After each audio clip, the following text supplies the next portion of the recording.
ជំងឺរីកសរសៃវ៉ែនប៉ងស្វាជាជំងឺមួយដែលរីក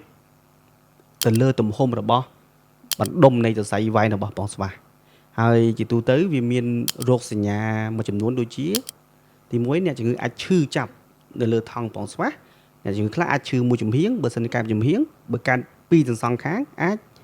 ឈឺទាំងសងខាងទី2ទំហំរបស់ប៉ងស្វាមួយចំហៀងដែលមានជំងឺហ្នឹងគឺមើលទៅអាចនឹងរួមទូចជាងមួយចំហៀងទៀតដែរអត់មានជំងឺហ្នឹងនិងទី